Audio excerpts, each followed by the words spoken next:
बृहस्पतिर्देवते इन्द्रो देवता भरिणो देवता ॐ धौव शान्ति अन्तरिक्षं शान्ति पृथिवी शान्ति आपा शान्ति ओषधय शान्ति वनस्पत्या शान्ति विश्वे देवा शान्ति ब्रह्मा शान्ति सर्वं शान्ति शान्तिरेव शान्ति सामा शान्तिरेति शान्ति भवतु। ॐ विश्वानि देव सविगुणारितानि पराशुभ यद्भद्रं दन्माशुभ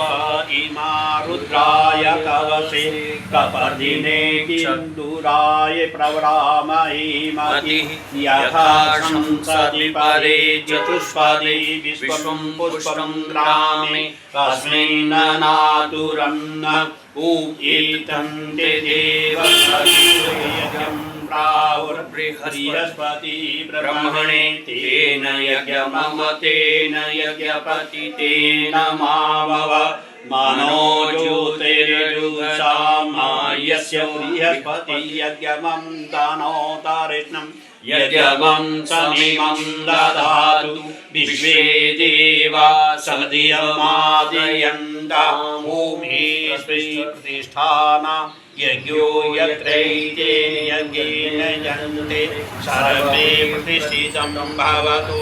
ॐ गणानान्तः गणपतिं गवामहे प्रियाणान्तः प्रियपतिं गवामहे निधीनान्तः निधिपतिं गवामहे वसो मम आहं यासि गर्भधं मातं यासि गर्भधं